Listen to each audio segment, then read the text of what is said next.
Bismillahirrahmanirrahim. Assalamualaikum warahmatullahi wabarakatuh. Pertama-tama marilah kita panjatkan puji dan syukur atas kehadirat Allah Subhanahu wa taala sehingga kita dapat memenuhi dan melaksanakan tugas dari mata kuliah studi keuangan bisnis. Pertama-tama yang terhormat Bapak Dadan Sukardan, SMSI, AKCA, serta rekan-rekan kelas studi keuangan bisnis yang saya banggakan. Perkenalkan, kami dari kelompok Brownies Bites yang mengatakan saya sendiri Aldo Zarat Sukma dengan NPM 2040109195 dan juga ada Rata Araling dengan NPM 2040101173. Lalu ada rekan saya Anggita Marani dengan NPM 2040100171. Tiara Papiani dengan NPM 2040100178. Dengan saya, Safa Faidah Indonesia dengan NPM 2040101189. Lalu langsung saja ke sesi penyampaian materi. Pertama ada profil perusahaan, yang mana Brownies Bites itu adalah usaha kecil yang masih dirintis oleh sekelompok anak muda. Usaha ini berkomitmen untuk menyediakan brownies berkualitas tinggi dengan bahan baku terbaik dan proses produksi yang terstandarisasi. Brownies Bites sendiri ini berfokus pada pengembangan produk brownies inovatif yang unik dan juga memenuhi selera pelanggan. Sebagai usaha yang baru saja dirintis, Brownies Bites ini memulai usahanya dengan skala kecil. Produksi Brownies Bites dilakukan secara manual di dapur rumah dengan bantuan beberapa karyawan yang handal dan berpengalaman. Brownies Bites memanfaatkan teknologi dan media sosial untuk mempromosikan produknya kepada pelanggan yang potensial. Selanjutnya ada visi dan misi. Visi dari Brownies Bites itu menjadi suatu produsen brownies terkemuka yang dikenal oleh masyarakat luas di Indonesia dan juga menjadi pilihan utama dalam memenuhi kebutuhan kue brownies berkualitas. Misinya sendiri, yang pertama, menyediakan brownies berkualitas tinggi dengan rasa yang lezat dan variasi yang menarik bagi pelanggan kami. Yang kedua, menjaga kepuasan pelanggan dengan memberikan pelayanan yang baik dan responsif terhadap masukan dan keluhan pelanggan. Yang ketiga, ada mengembangkan produk baru yang inovatif dan menarik untuk memenuhi kebutuhan pasar yang berkembang. Yang keempat, menggunakan bahan-bahan berkualitas dan proses produksi yang terstandarisasi untuk menjaga kualitas produk kami. Lalu di sini ada aspek pasar dan pemasaran yang kita memakai analisis 4P, yaitu yang pertama ada produk. Produk yang diproduksi oleh Brownies Bites adalah produk yang menggunakan bahan baku yang berkualitas. Selain menjual produk, Brownies Bites juga melakukan pelayanan untuk memuaskan pelanggan. Bukan hanya dari rasanya saja yang enak, Brownies Bites juga mempunyai topping yang beragam dan berkualitas. Lalu untuk yang kedua ada price atau harga. Harga penjualan produk terjangkau untuk konsumen, terutama konsumen anak muda yang menyukai produk berkualitas dengan harga terjangkau. Harganya beragam sesuai dengan topping apa yang dipakai. Lalu yang ketiga ada place atau tempat. Tempat beroperasi di wilayah yang padat aktivitas seperti di Bandung, yaitu Jalan Rengkong. Di sana banyak kalangan anak muda, mau itu siswa atau siswi ataupun mahasiswa atau mahasiswi, bahkan turis mencari tempat tongkrongan atau oleh-oleh dan street food. Lalu yang keempat ada promotion atau promosi. Untuk mempromosikan produk, Brownies Bites menggunakan media sosial dengan cara membuat video atau konten yang diupload melalui Instagram atau TikTok yang berisikan tentang Brownies Bites dengan cara yang menarik untuk konsumen membeli produk kami. Lalu di sini kita juga memakai analisis STT, yaitu segmentasi, targeting, dan positioning. Yang pertama ada segmentasi. Terdapat beberapa segmentasi pemasaran. Yang pertama yaitu segmentasi demografis. Dalam segmentasi demografis, Brownies Bites mempunyai target semua kalangan dari anak-anak sampai dewasa, lebih anak-anak dan anak muda yang menyukai makanan manis seperti brownies. Lalu ada segmentasi geografis. Brownies Bites memilih untuk menjual produk di tempat yang sering didatangi oleh anak muda karena target pasar kita yaitu dari kalangan anak muda. Lalu kedua ada targeting. Penentuan target pasar Brownies Bites dilakukan berdasarkan dari evaluasi segmentasi geografis yang menjadi fokus pada daerah Bandung, yaitu di Jalan Rengkong. Karena daerah tersebut padat penduduk, maksudnya banyak aktivitas yang dilakukan di daerah tersebut. Contohnya banyak sekali street food yang dampaknya banyak sekali anak muda yang pergi ke sana untuk sekedar nongkrong dan makan-makan. Lalu yang ketiga ada positioning. Brownies yang diproduksi oleh Brownies Bites cukup banyak memiliki pesaing. Produk sejenis seperti martabak, kue balok, gorengan, bahkan usaha brownies itu sendiri. Oleh karena itu, Brownies Bites harus menjadi usaha kue yang berbeda dari yang lainnya. Dengan meningkatkan kepercayaan konsumen terhadap brownies baik, mau itu dari segi rasa ataupun kualitas, agar konsumennya juga puas. Masih di aspek pasar dan pemasaran, di sini ada pengukuran permintaan. Kita memakai jumlah penduduk dan pendapatan per kapita. Pada tahun 2018 jumlah penduduknya sebesar 2.078.250 jiwa. Lalu pada tahun 2019 jumlah penduduknya 2.089.075 jiwa. Pada tahun 2020 2.105.809 jiwa. Pada tahun 2021 2.120.682 jiwa. Lalu pada tahun 2022 2.137.072 jiwa. Lalu untuk pendapatan per kapitanya pada tahun 2018 yaitu sebesar 2.079.954 rupiah. Lalu pada tahun 2019 3.044.749 rupiah. Lalu pada tahun 2020 3.501.462 rupiah. Lalu pada tahun 2021 4.201.754 rupiah. Lalu pada tahun 2022 4.221.930 rupiah. Kita di sini memakai metode Ring rasio.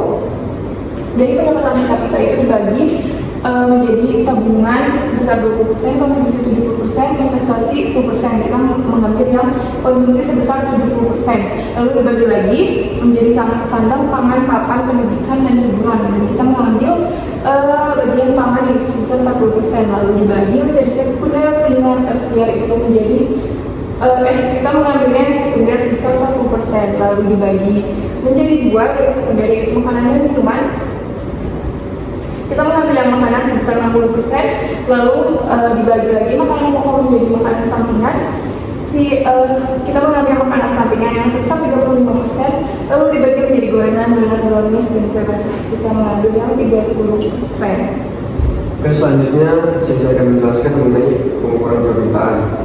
Pada tahun 2018 dengan jumlah penduduk 2.078.260 dapat formula 70% pada konsumsi, lalu 40% pangan, 40% sekunder, 60% makanan, 35% makanan sampingan, dan 30% brownies. Lalu menghasilkan permintaan efektif sebesar 14.664. Lalu pada tahun 2019 dengan jumlah penduduk 2.809.075 sama juga formulanya dan menghasilkan permintaan efektif sebesar 14.741. Lalu pada tahun 2020 dengan jumlah penduduk 2.105.809 sama juga formulanya seperti tahun sebelumnya dan menghasilkan permintaan efektif sebesar 14.859. Lalu pada tahun 2021 dengan jumlah penduduk 2.120.682 sama juga formulanya dan menghasilkan permintaan efektif sebesar 14.964. Lalu pada tahun 2022 dengan jumlah penduduk sebesar 2.137.072 dengan formula yang sama seperti tahun sebelumnya menghasilkan permintaan efektif sebesar 15.079. Lalu ada peramalan permintaan dari tahun 2018 sampai tahun 2022. Nilai Y-nya menghasilkan total sebesar 74.306.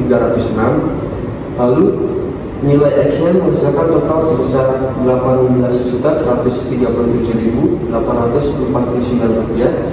Lalu nilai XY-nya menghasilkan total sebesar 270.675.738.537 dan nilai X kuadratnya menghasilkan 68.274.311.247 rupiah.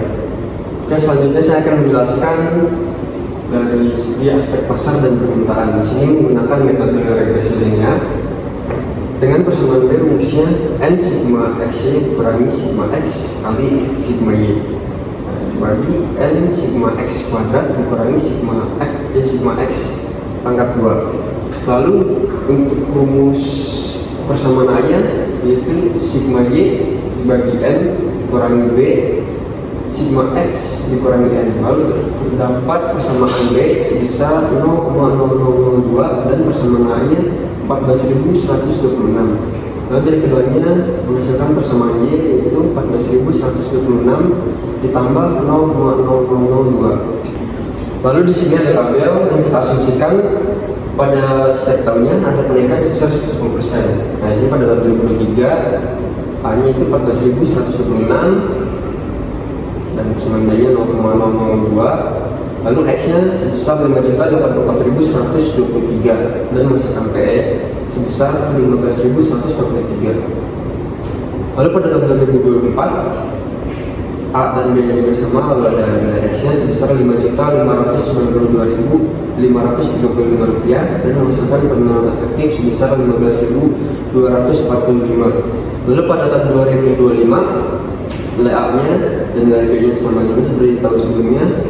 Lalu ada nilai X sebesar 6.151.788 rupiah dan menghasilkan nilai permintaan efektif sebesar 15.356. Lalu pada tahun 2026 nilai A dan B juga sama seperti sebelumnya dan menghasilkan pada nilai X-nya terdapat 6.766.967 rupiah dan menghasilkan permintaan efektif sebesar 15.479. Lalu pada tahun 2027 nilai A dan B juga sama, lalu ada nilai X sebesar 7.443.664 rupiah dan menghasilkan nilai permintaan efektif sebesar 15.617. Lalu di sini saya akan menjelaskan mengenai aspek pasar dan penawaran. Nah, yang pertama ada pengukuran penawaran pada tahun 2018 dengan permintaan efektifnya 14.664 dan pesaingnya 7.500. Kita di sini pesaingnya mengambil dari salah satu pesaing di Jalan Lengkong yaitu Fasya Brownies Panggang. Dengan proyeksi penjualannya 7.164. Lalu pada tahun 2019 permintaan efektifnya 14.741 dengan pesaingnya 7.550 dan proyeksi penjualannya sebesar 7.191. Lalu pada tahun 2020 permintaan efektif sebesar 14.859, pesaingnya 7.600 dan proyeksi penjualannya sebesar 7.259. Dan pada tahun 2021 permintaan efektifnya sebesar 14.964 dan pesaingnya 7.650 dan proyeksi penjualannya sebesar 7.314. Pada tahun 2022 permintaan efektifnya 15.079 dan pesaingnya 7.700 dan proyeksi penjualannya sebesar 7.379. Lalu ada peramalan penawaran pada tahun 2023 permintaan efektifnya 15.143, lalu pesaingnya 7.750 dan proyeksi penjualan sebesar 7.393. Pada tahun 2024 permintaan efektifnya sebesar 15.245, lalu pesaingnya 7.800 dan proyeksi penjualannya sebesar 7.445. Pada tahun 2025 permintaan efektifnya 15.356, pesaingnya 7.850 dan proyeksi penjualannya sebesar 7.506. Pada tahun 2026 permintaan efektifnya sebesar 15.479, pesaingnya 7.900 dan proyeksi penjualannya sebesar 7.579. Lalu pada tahun 2017 permintaan efektifnya sebesar 15.615, pesaingnya itu 7.950 dan proyeksi penjualannya sebesar 7.665. Lalu ada proyeksi penjualan juga pada tahun 2023 permintaan efektifnya sebesar 15.143, lalu ada pesaing 52%, ini 52% itu dari pesaingnya yang 7.750 dibagi dengan 15.143 menghasilkan 52%. Lalu ada market potensialnya pada tahun 2023 sebesar 7.393. Ini 48% dari yang 100% itu, karena tadi pesaing 52% maka sisanya ada 48% dan persentase market share 92%. Nah, ini 92% itu hasil dari 48% dibagi 52%, hasilnya 92%. Lalu ada kapasitas produk per unit pada tahun 2023 sebesar 6.824. Lalu proyeksi penjualan pada tahun 2024 PE-nya sebesar 15.245, pesaingnya 7.800, market potensial 7.445 dengan persentase market share yang sama, dan kapasitas produksi 6.872. Lalu pada tahun 2025 permintaan efektifnya sebesar 15.356, lalu pesaing 7.850, market potensialnya 7.506 dengan persentase market share 92%, dan kapasitas produksi 6.996. Lalu pada tahun 2027 permintaan efektifnya sebesar 15.615, pesaingnya 7.950, market potensial 7.665 dengan persentase market share yang sama juga 92%, dan kapasitas produksi sebesar 7.075. Lalu ada aspek pasar dan penawaran. Pelaksana studi mengembangkan outlet brownies bites ini di Kota Bandung karena ya Kota Bandung memiliki peluang besar untuk berbisnis serta didukung dengan antusiasme anak muda para penggemar brownies. Selain itu juga brownies bites membuat brownies dengan berbagai macam topping yang pasti berkualitas dan memperbanyak porsi produk yang ada dengan melihat selera atau permintaan konsumen, yang bertujuan untuk menarik minat konsumen agar membeli brownies tersebut. Lalu penetapan skala produksinya. Dalam produksi produk ini, brownies bites memproduksi setiap tahunnya 6.842 box per tahun, dan penjualan meningkat selama 5 tahun ke depan. Selanjutnya di sini ada aspek teknis dan produksi. Di sini ada pemilihan tata letak produksi. Pemilihan tata letak produksi brownies bites memiliki ruko serta bagian operasional produksinya dan pengolahan di ruko tersebut. Jadi dalam sistem produksi serta pengolahan brownies bites di bagian ruko yang telah difasilitasi alat serta pelengkapan peralatan, penataan dan lain-lain. Setelah pembuangan brownies jadi, didinginkan sebentar, kemudian dilakukan packaging dan langsung dijual kepada konsumen. Tapi sebelum itu, brownies bites sudah menyiapkan beberapa brownies yang sudah siap dijual tanpa dibuat terlebih dahulu.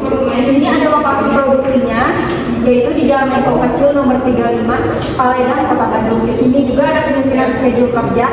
Dalam menjalankan usaha ini, brownies bites tentunya harus membuat sebuah penjadwalan atau schedule kerja operasional agar kegiatan berjalan dengan baik karena diberlakukannya schedule kerja, yaitu dari jam operasionalnya dari jam 4 sore sampai jam 11 malam. Next. Kemudian di sini ada bahan baku dan alat produksi. Yang pertama itu mempersiapkan bahan baku. Kita memakai 2 butir telur, gula halus 150 gram, kemudian ada 150 gram dark cooking coklat, yang selanjutnya ada 50 gram margarin, 40 ml minyak, 100 gram tepung terigu protein sedang, terus ada 35 gram coklat bubuk. Di sini kita memakai alat 2 mangkok besar saringan, 2 mangkok kecil, 2 spatula silikon, loyang sedang dengan sekat, kertas minyak, oven, kompor, mixer, brownies bites, box eco-friendly, sarung tangan plastik, apron, sarung tangan anti panas. Next. Nah, kemudian di sini ada cara membuatnya, yaitu langkah pertamanya pecahkan 2 butir telur, tambahkan gula halus agar tidak menggumpal.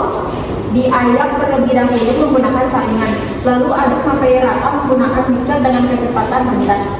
Yang langkah kedua, oleskan dark cooking coklat, margarin dan minyak, aduk sampai tercampur rata menggunakan spatula silikon, lalu didiamkan beberapa menit. Langkah ketiga, campurkan lelehan dark cooking coklat, margarin dan minyak ke dalam adonan. Tambahkan tepung protein sedang dan juga coklat bubuk agar tidak menggumpal, diaduk terlebih dahulu menggunakan saringan. Aduk sampai rata hingga teksturnya mengental. Langkah keempat, siapkan loyang, oleskan margarin, lapisi dengan kertas minyak, kemudian tuangkan adonan lalu pasang sekat loyangnya. Yang kelima, tambahkan topping almond atau topping yang lain. Langkah keenam, panaskan oven terlebih dahulu dengan suhu 200 derajat Celcius selama 5 menit, api atas bawah. Yang kemudian ada langkah ketujuh, masukkan adonan yang diloyang ke dalam oven, atur suhu 170 sampai 180 derajat, api atas bawah selama 30 menit. Langkah yang ke-8 yaitu keluarkan adonan yang sudah matang, didiamkan sampai dingin. Setelah brownies yang dingin jadi, lalu angkat sekatnya. Setelah semua sekat diterangkat, brownies bisa dikeluarkan dari loyang. Kemudian langkah ke-9, masukkan brownies ke dus yang telah disiapkan dan brownies siap dijual. Next. Nah, di sini ada biaya produksi, biaya bahan bakunya yaitu ada telur, gula halus, dan kopi coklat, margarin, minyak, tepung terigu, coklat bubuk. Terus ada toppingnya, totalnya, terus total bahan baku per bulannya yaitu 12.615.000. Total biaya bahan baku per tahun yaitu 191.380.000. Kemudian ada biaya tenaga kerja, gaji karyawan. Total biaya tenaga kerjanya itu ada 9.828.000. Kemudian ada biaya overhead sama biaya tetap. Terus total biaya overhead pabrik per tahun yaitu 50.268.000. Selanjutnya di sini ada rincian kebutuhan dana. Di sini ada aktiva tetap dari perlengkapan masak, perlengkapan toko, sama kebersihan. Di sini total jumlah aktiva tetapnya yaitu 5.242.000. Next. Kemudian di sini ada modal kerja variabel, biaya bahan baku, biaya PKL, biaya BOP variabel, modal kerja tetap, BOP tetap. Di sini ada BOP variabelnya dengan jumlahnya 11.268.000 dan BOP tetapnya itu ada 39 juta. Terus jumlah modal kerjanya yaitu 211.476.000. Jadi total kebutuhan dana yaitu 216.718.500. Di sini saya akan menjelaskan aspek keuangan. Di sini ada data umum. Permintaan efektifnya 15.143 unit, produksi per tahunnya 6.824 unit, jadi harga pasarnya 40.000 per unit. Lalu ada biaya variabel per unitnya, biaya bahan 22.183 rupiah per unit. Lalu biaya bahan per tahunnya 151.380.000 rupiah per tahun. Lalu biaya bahan per 5 tahunnya 756.900.000 rupiah. Lalu untuk upah langsung di sini 1.440 rupiah per unit. Untuk per tahunnya 29.484 rupiah. Lalu untuk per 5 tahunnya 140.420.000 rupiah. Lalu ada BOP variabelnya. Untuk harga per unitnya yaitu 1.651.000 rupiah. Untuk per tahunnya 11.268.000 rupiah. Untuk per 5 tahunnya 56.340.000 rupiah. Kalau dijumlahkan untuk per unitnya menghasilkan 25.274 rupiah. Untuk per tahunnya 162.132.000 rupiah. Lalu untuk per 2 tahunnya 960.660.000 rupiah. Lalu ada biaya tetap per bulan sebesar ada biaya tetap per bulan yaitu BOP tetap sebesar 3.250.000 rupiah per bulan. BOP tetap untuk per tahun yaitu 39 juta rupiah. Lalu untuk per 5 tahunnya 195 juta rupiah per 5 tahun. Lalu ada beban penyusutan. Di sini ada aset tetapnya yaitu ada peralatan masak dan perlengkapan toko. Untuk harga perolehan peralatan masak yaitu sebesar 2.644.000 rupiah. Lalu nilai residu dari peralatan masak yaitu 525.942 rupiah. Lalu untuk beban penyusutan per tahunnya 418.972 rupiah. Lalu untuk perlengkapan toko harga perolehannya yaitu 2.604.500 rupiah. Lalu nilai residunya 364.333 rupiah. Lalu untuk beban penyusutan per tahunnya 268.097 rupiah. Jumlah investasinya 5.248.500 rupiah dan beban penyusutan aset berwujudnya 687.069 rupiah per tahunnya.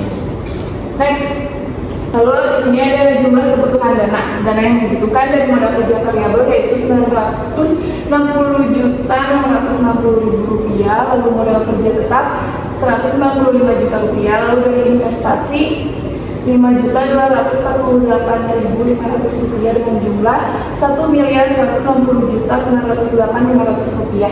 Lalu sumber dananya kami dari modal sendiri ya, 1.190.908.500 rupiah, jumlahnya sama. Next. Lalu di sini ada proyeksi kas untuk arus kas, maksudnya penjualan pada bulan pertama 0, pada bulan selanjutnya penjualannya sisa 272.965.828 rupiah. Lalu untuk penjualan keduanya 309.233.366 rupiah. Lalu untuk penjualan bulan keduanya tahun ketiganya 300.045.447.276 rupiah. Lalu untuk tahun keempatnya 384.799.974 rupiah. Lalu untuk tahun kelimanya 424.508.276 rupiah. Lalu di sini ada arus kas keluarnya. Investasi kita yaitu 1.160.908.500 rupiah. Untuk biaya bahan pada tahun pertamanya 151.380.000 rupiah. Lalu untuk tahun keduanya 152.432.282 rupiah. Lalu untuk tahun ketiganya 153.704.774 rupiah. Lalu tahun keempatnya 155.200.299 rupiah. Lalu untuk tahun kelimanya 156.947.760 rupiah. Lalu ada upah langsungnya untuk tahun pertama yaitu 9.828.000 rupiah. Lalu tahun keduanya 9.866.707 rupiah. Lalu tahun ketiganya 9.998.931 rupiah. Lalu untuk tahun keempatnya 10.076.024 rupiah. Lalu yang tahun kelimanya 10.189.474 rupiah. Lalu ada BOP variabelnya. Untuk tahun pertama yaitu 11.268.000 rupiah. Tahun keduanya 11.346.773 rupiah. Lalu tahun ketiganya 11.441.045 rupiah. Lalu tahun keempatnya 11.552.365 rupiah. Lalu tahun kelimanya 11.682.437. Lalu ada BOP tetapnya. Untuk tahun pertama itu 39 juta, tahun keduanya juga 39 juta, tahun ketiganya juga 39 juta, tahun keempatnya juga 39 juta, untuk tahun kelimanya juga 39 juta. Dengan pajak 22%, yaitu menjadi 13.376.607 rupiah. Lalu untuk tahun keduanya 21.090.198 rupiah. Lalu untuk tahun ketiganya 28.959.801 rupiah. Lalu tahun keempatnya 30.022.528 rupiah. Lalu tahun kelimanya 45.320.338. Lalu jumlah arus kas keluar untuk tahun pertama, untuk tahun yang kita mulai maksudnya 1.160.908.500 rupiah.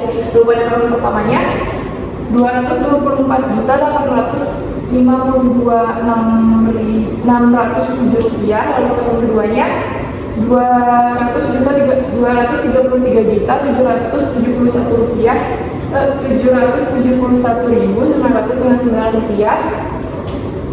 Lalu untuk tahun ketiganya 243.084 rupiah, 84.551 rupiah. Lalu tahun keempatnya 252.851.801 202.116 rupiah. Lalu tahun kelimanya 263.140.009 rupiah. Lalu untuk arus kas bersihnya 1.160.908.500 rupiah. Lalu untuk tahun pertamanya 48.113.221. Lalu untuk tahun keduanya arus kas bersihnya 75.461.407 rupiah. Lalu untuk tahun ketiganya 103.362.726 rupiah. Lalu untuk tahun keempatnya 131.948.758. Lalu untuk tahun kelimanya 161.398.267 rupiah. Lalu untuk arus kas masuknya pada tahun pertama kita sebesar 272.565.828 rupiah. Lalu tahun keduanya 309.233.366 rupiah.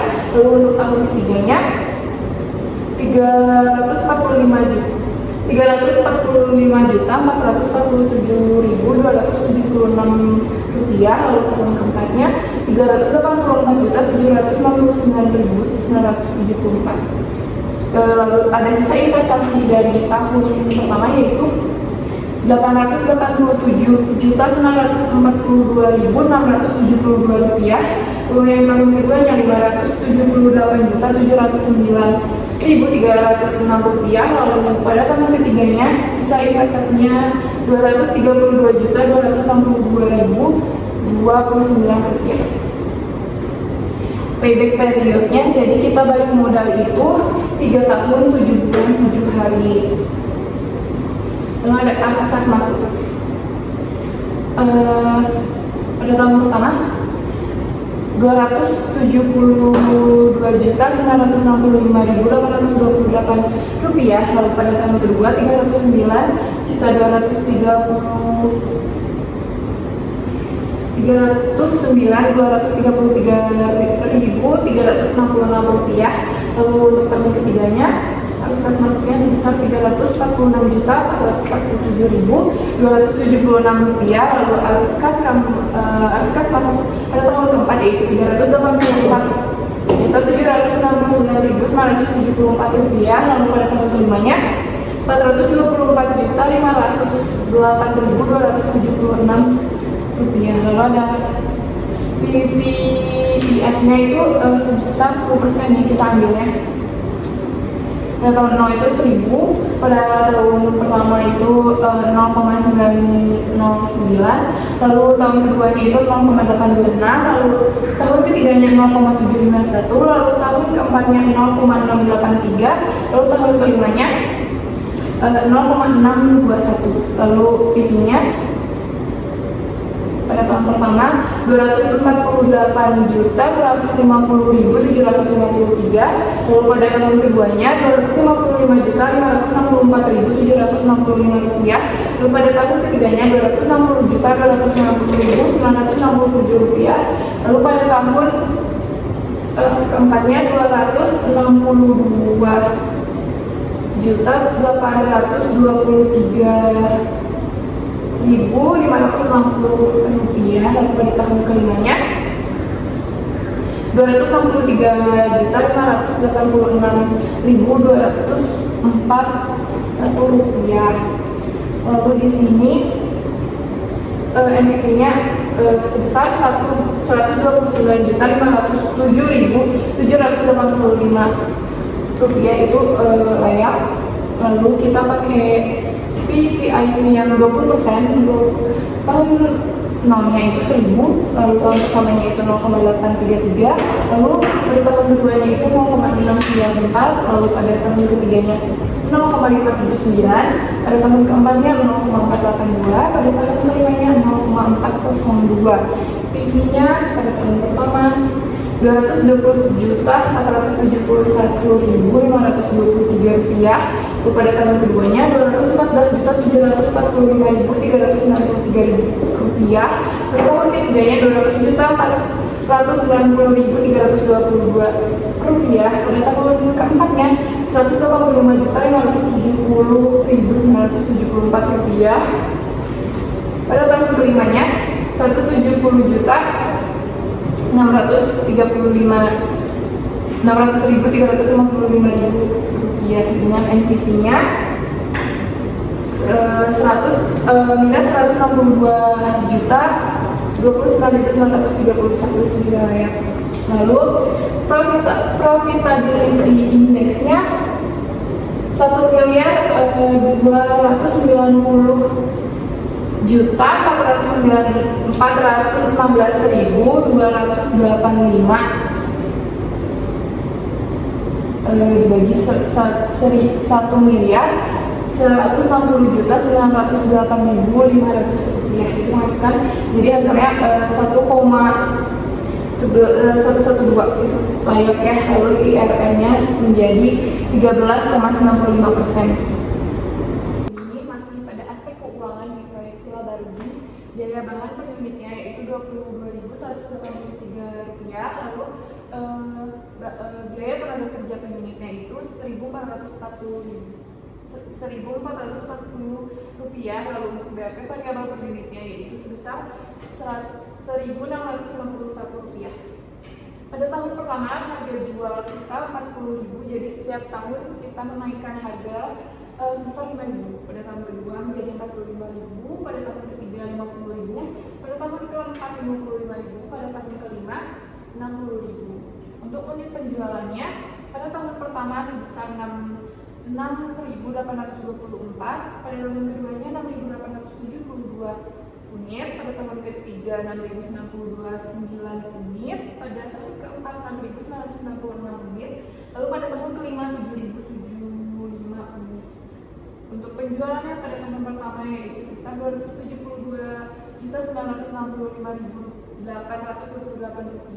Lalu untuk tahun keduanya Rp309.233.366. Lalu pada tahun ketiganya Rp346.472.276. Lalu pada tahun keempatnya Rp384.799.974. Lalu pada tahun kelimanya Rp424.508.276. Lalu di sini ada beban variabelnya, yaitu ada biaya bahan baku, upah langsung, BOP variabel. Lalu untuk tahun pertamanya jumlah biaya variabelnya sebesar Rp172.476.000. Lalu pada tahun keduanya jumlah biaya variabelnya Rp173.681.761. Lalu pada tahun ketiganya Rp175.124.750. Lalu pada tahun keempatnya Rp176.822.688. Lalu pada tahun kelimanya Rp178.819.671. Lalu ada laba kontribusinya pada tahun pertama yaitu sebesar Rp100.489.828. Lalu pada tahun keduanya Rp135.551.605. Lalu pada tahun ketiganya Rp171.322.527. Lalu pada tahun keempatnya Rp207.971.289. Lalu pada tahun kelimanya Rp245.688.605. Lalu di sini ada beban tetap. Beban tetap ada apa saja? Ada BOP tetap, penyusutan, amortisasi. Di sini ada beban tetap, ada BOP tetap dan penyusutan. BOP tetap dari tahun pertama sampai tahun kelima itu sama 39 juta rupiah. Lalu untuk penyusutannya juga dari tahun pertama sampai tahun kelima itu sama, yaitu sebesar Rp687.069. Jumlah biaya tetapnya menjadi pada tahun pertama sampai tahun kelima itu sama, yaitu Rp39.687.609. Sebelum pajaknya pada tahun pertama Rp60.802.750. rupiah, lalu pada tahun keduanya 95.864.536 rupiah, lalu pada tahun ketiganya 131.635.458 rupiah, lalu pada tahun keempatnya 168.284.217 rupiah, lalu pada tahun kelimanya 206 juta 1.536 rupiah. Lalu pajaknya yaitu sebesar 22%. Pada tahun pertama yaitu 13.376.607 rupiah. Lalu pada tahun keduanya 21.090.198 rupiah. Lalu pada tahun ketiganya 28.959.801 rupiah. Lalu pada tahun keempatnya 30.022.528 rupiah. Lalu pada tahun kelimanya 45.320.338 rupiah. Lalu ada laba setelah pajak pada tahun pertama yaitu menghasilkan 47.426.152 rupiah. Lalu pada tahun keduanya 74.774.338 rupiah. Lalu pada tahun ketiganya 102.675.667 rupiah. Lalu pada tahun keempatnya 131.261.689 rupiah. Lalu pada tahun kelimanya 160.681.198 rupiah dengan rata-ratanya menjadi 103.363.807. Lalu ada average initial investmentnya itu menjadi 580.454.280 rupiah dan menghasilkan ARR-nya sebesar 17,81% yang artinya layak. Lalu selanjutnya kesimpulannya ARR-nya itu sebesar 17,81% yang artinya layak. Lalu ada payback periodnya, kita balik modalnya sekitar 3 tahun 7 bulan 7 hari dan itu layak. Lalu ada net present value-nya, ini trial and error ya, kita pakainya 10% dulu 129.507.785 rupiah itu layak. Lalu net present value yang 20% nya minus 162.299.931 itu layak. Lalu ada profitability index-nya besar 1,112 itu layak. Lalu untuk IRR-nya menghasilkan 13,95% yang artinya layak. Jadi Brownies by ini sangat layak untuk dijalankan usahanya. Selanjutnya ada aspek manajemen. Yang pertama di sini ada struktur organisasi dari Brownies by. Yang pertama itu ada owner. Owner itu dibagi menjadi 3 bagian. Pertama bagian produksi, kemudian bagian pemasaran dan bagian administrasi keuangan. Di bagian produksi dibagi menjadi 3 bagian. Yang pertama bagian produksi adonan, kemudian bagian produksi cetak, yang terakhir ada bagian produksi bangkai. Kemudian di bagian pemasaran ada bagian promosi dan penjualan. Selanjutnya dari aspek manajemen yaitu ada perencanaan. Yang pertama, sisi pendekatan perencanaan. Brownies by menggunakan pendekatan interaktif approach yang mana rencana dalam perencanaan disusun secara bersama-sama. Tujuan dari penggunaan pendekatan ini adalah agar terciptanya suatu komunikasi yang baik antara karyawan dan juga owner. Yang kedua, sisi jangka waktu dan tingkat manajemen. Brownies by ini mengaplikasikan suatu rencana usaha waktu jangka panjang. Nah, yang ketiga ada sisi program kerja, yang mana Brownies by berusaha semaksimal mungkin untuk menjalankan aktivitas produksi brownies agar dapat mencapai tujuan yang baik dan juga mencapai target atau omset yang telah ditentukan. Selanjutnya ada pengorganisasian, di mana usaha yang akan kami jalankan ini akan selalu melakukan inovasi-inovasi yang baru, yang mana artinya proyek usaha yang akan kami kerjakan harus memiliki sebuah perbedaan yang dapat menjadikan produk kami sebagai produk yang berbeda dengan produk lainnya, atau dapat dengan bersaing dengan produk yang sejenis. Kemudian tujuan utama kami mendirikan Brownies by adalah untuk mendapatkan laba dan juga keuntungan dengan memberikan feedback yang maksimal kepada pembeli. Selanjutnya ada pengarahan. Pengarahan di Brownies by dilakukan secara langsung oleh owner atau pembeli kepada karyawannya. Dengan begitu, arahan yang diberikan akan mudah dimengerti oleh karyawannya. Kemudian ada pengadilan, yang mana pengadilan ini diperlukan pada proses kegiatan usaha Brownies by bertujuan untuk proses produksi dan juga penjualan berjalan dengan baik sesuai dengan harapan yang diinginkan. Selain itu juga pengendalian juga dilakukan untuk dapat mengurangi resiko yang mungkin akan muncul dalam setiap proses yang dilakukan. Kemudian job description SDM-nya, yang pertama itu efek pembagian kerja yang ditetapkan pada brownies bag. Yang pertama, owner sendiri itu memimpin usaha, kemudian bertanggung jawab dalam memimpin dan menjalankan perusahaan, menentukan peraturan juga kebijakan, bertanggung jawab atas kerugian yang hadapi termasuk dengan keuntungan. Nah, yang selanjutnya ada bagian produksi, yang mana itu dari produksi adonan, cetak, bakar, dan lain-lain. Yang mana yang pertama menyiapkan bahan baku untuk pembuatan brownies, kedua membuat adonan brownies, ketiga mencetak adonan yang sudah siap untuk dibakar dengan tempat yang sudah disediakan. Kemudian membakar brownies dengan menggunakan oven, menjaga kualitas adonan brownies, menjaga tingkat kematangan brownies. Selanjutnya ada bagian pemasaran. Yang pertama itu memperkenalkan produk brownies yang dijual kepada konsumen. Kemudian membuat berbagai macam iklan untuk dapat diposting dan disebarkan di media sosial atau media-media lainnya. Kemudian menata tempat atau etalase untuk menyimpan brownies sebagus mungkin.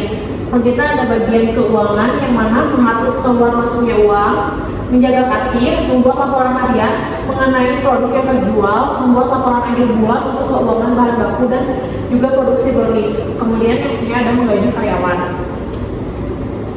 Selanjutnya produktivitas, yang mana pelatihan dan pengembangan. Pelatihan dilakukan pada saat awal bekerja selama kurang lebih 2 minggu. Dalam rangka pelatihan karyawan akan diajari hal apa saja yang memang harus dilakukan di brownies bag ini. Sedangkan dengan pengembangan dilakukan beberapa kali dalam 1 tahun agar dapat terus dievaluasi dan juga diperhatikan kinerja karyawannya. Kemudian ada kompensasi. Dalam kontrak kerja, karyawan mendapatkan suatu kompensasi yang akan diberikan bila mana terjadi suatu yang tidak diinginkan seperti dalam keselamatan kerja, kesehatan, dan juga keamanan pada saat bekerja. Brownies bag sendiri menyediakan fasilitas keamanan saat bekerja seperti alat pemadam api ringan yang mana bertujuan untuk mengantisipasi terjadinya kebakaran ringan. Selanjutnya di sini ada aspek hukum. Yang pertama itu ada bentuk badan usaha yang akan dipergunakan. Bentuk badan usaha yang akan digunakan yaitu CV. Yang dimana CV ini adalah suatu bentuk badan usaha berupa persekutuan yang didirikan oleh 2 orang atau lebih, di mana sebagian para anggotanya memiliki tanggung jawab yang tak terbatas dan sebagian anggota lainnya memiliki tanggung jawab terbatas. CV ini biasanya didirikan dengan akta dan harus didaftarkan. Namun persekutuan ini bukan merupakan badan hukum sama dengan firma sehingga tidak memiliki kekayaan sendiri. Yang selanjutnya yaitu jaminan atas dana yang berasal dari penjualan. Dana yang akan digunakan dalam mengembangkan usaha brownies bag yaitu menggunakan modal sendiri. Next. Yang selanjutnya yaitu penyiapan akta sertifikat perizinan yang dilakukan oleh perusahaan. Yang pertama itu ada akta pendirian perusahaan, yang kedua ada izin usaha, yang ketiga ada sertifikat halal. Sekian presentasi dari kelompok kami. Kurang lebihnya mohon maaf. Wabillahi taufiq wal hidayah. Wassalamualaikum warahmatullahi wabarakatuh.